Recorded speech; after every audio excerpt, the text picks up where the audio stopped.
Kalau seandainya mau lihat data, kenyataannya perusahaan itu bukan kekurangan data. Datanya justru banyak banget. Datanya akan dikeluarin dan ternyata banyak banget. Saking banyaknya si business owner ini tidak tahu harus lihat dari mana. Nah, inilah peran seorang data scientist.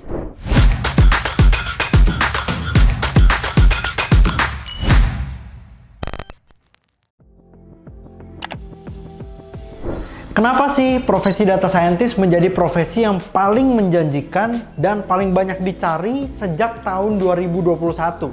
Nah, jadi ceritanya gini teman-teman. Kalau kita misalnya berkarir di satu perusahaan dan perusahaan ini sudah mau go digital, ya pasti dia kembangin apanya itu tadi? Kembangin aplikasinya, kembangin jaringannya, dan lain-lain. Ya, semakin perusahaan ini berkembang, semakin perusahaan ini besar, datanya pasti akan semakin banyak.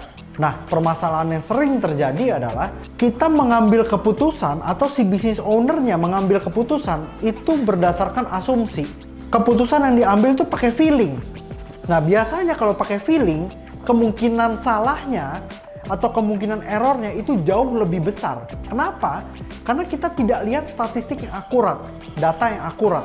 Terus, kalau seandainya mau lihat data, kenyataannya perusahaan itu bukan kekurangan data. Datanya justru banyak banget. Dan si business owner ini ketika dia minta, gue minta dong data untuk A, B, C, D, E. Datanya akan dikeluarin dan ternyata banyak banget. Saking banyaknya si business owner ini tidak tahu harus lihat dari mana. Oke? Nah, ketika data itu udah sangat banyak, nah inilah peran seorang data scientist.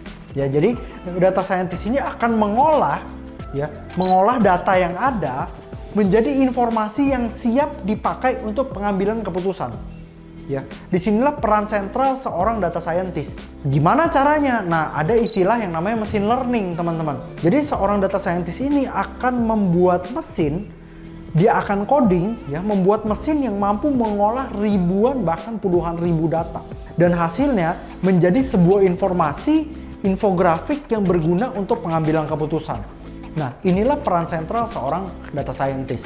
Pertanyaan berikutnya adalah gini, kalau seandainya Anda mau jadi seorang data scientist, pasti Anda mikir nih, terus harus bisa apa aja? Jadi untuk menjadi seorang data scientist butuh 3 pengetahuan kunci. Yang pertama adalah Anda harus paham dulu pengetahuan bisnis. Ya, Anda harus tahu proses bisnis di perusahaan tersebut seperti apa. Jadi mustahil kalau kita bilang machine learning, kita ngomong pengolahan data, tapi Anda proses bisnisnya aja nggak tahu. Itu mustahil banget. Ya, makanya seorang data scientist harus tahu pengetahuan bisnis. Yang kedua, harus punya pengetahuan tentang matematika dan statistik. Iya dong, pasti kalau udah ngolah data, ribuan data, pasti outputnya apa? Statistik. Keluar banyak angka-angka tuh di sana. Nah, dan yang terakhir, kemampuan yang ketiga yang harus dimiliki adalah kemampuan coding. Kenapa? Karena harus bisa bikin machine learning-nya tadi. Gak mungkin nih ada data setumpuk-tumpuk gitu ya, ribuan data, dibacain satu-satu, ya jereng matanya teman-teman. Itulah 3 kemampuan yang harus dimiliki. Nah, terus ada orang yang tanya, bahasa pemrograman yang dipakai untuk data scientist itu apa? Nah, ada 2 teman-teman, ada R dan Python. Oke? Banyak orang yang bingung lagi nih. Bingungnya gini, bagusan pakai R atau bagusan pakai Python? Ini ada stigma yang salah, ya. Jadi orang banyak belajar fokusnya ke bahasa pemrogramannya, ini salah banget, ya. Padahal sebenarnya gini, kalau Anda menguasai satu bahasa pemrograman untuk data scientist, misalnya Anda kuasain R atau Anda kuasain Python, itu kalau Anda cuma switch bahasa pemrograman itu tidak akan sulit. Kenapa? Karena antar bahasa pemrograman itu hanya beda sintaksnya aja. Tapi yang harus Anda dapat adalah benang merahnya. Oke? Nah, cuman memang ada fitur-fitur advance yang hanya disupport sama si Python ini. Oke? Jadi, Anda mau pilih R, mau pilih Python, sebenarnya itu tergantung tujuannya apa. Ibaratnya gini, Anda ketemu semut di rumah. Oke? Kalau Anda ketemu semut di rumah, perlukah Anda membunuh semut dengan sebuah palu? Ya nggak perlu lah, ngapain? Tinggal pakai jari aja dia mati kok.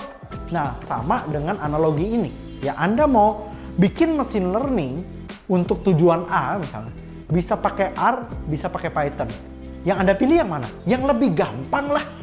Nah, tapi lain soal memang kalau ada kebutuhan-kebutuhan khusus yang hanya bisa disupport oleh Python. Jadi pesan saya adalah Anda belajar jangan fokus sama bahasa pemrogramannya. Balik lagi, orang yang cerdas itu tidak belajar berdasarkan kontennya, tapi berdasarkan konteksnya. That's why kenapa Anda harus dapatkan benang merahnya. Soal bahasa pemrograman, itu Anda tinggal pindah-pindah sintaks aja kok. Oke? Jadi kurang lebih seperti itu. Inilah peran sentral nih, peran sentral seorang data scientist. Jadi seperti yang tadi saya ceritakan sama Anda. Bayangin kalau misalnya perusahaan makin gede, ya ngambil keputusannya pakai asumsi yang lama-lama ambruk, teman-teman. Inilah yang membuat seorang data scientist gajinya gila, ya, gajinya gila. Ada orang bilang, wah masuk data scientist fresh nih, langsung sekian belas juta. Karena itu, ya, tanggung jawabnya besar sekali. Terus kalau ditanya nih, belajar machine learning, wah harus sampai mana nih bisa face recognition segala macam, ya. Kalau Anda bisa bagus, ya. Tapi kenyataannya di perusahaan, ya, di sebagian besar perusahaan nggak sampai pakai fitur se-advance itu, oke? Karena goalnya adalah membantu si business owner ini mengambil keputusan secara tepat. Bahkan dengan machine learning ini bisa melakukan prediksi, oh sekian tahun lagi kira-kira trennya seperti ini, ya. Jadi si business owner ini bisa punya insight, oh sekian tahun ke depan akan ada perubahan tren, oh ini seperti ini, ya forecastnya seperti apa dan lain-lain. Ya disitulah peran sentral dari seorang data scientist. Nah buat Anda yang mau mendalami bidang data scientist, harusnya Anda udah lebih ada pencerahan ya. Dan mulai sekarang coba explore nih tentang bahasa pemrograman R dan bahasa pemrograman Python. Oke, sekian dari saya. Jangan lupa like, comment, subscribe, dan nyalakan lonceng notifikasinya supaya Anda dapat info terupdate seputar dunia IT.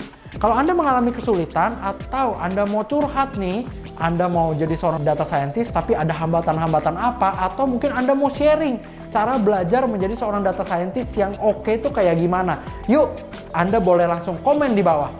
Oke, sekian dari saya. Terima kasih dan see you on the next video. Bye!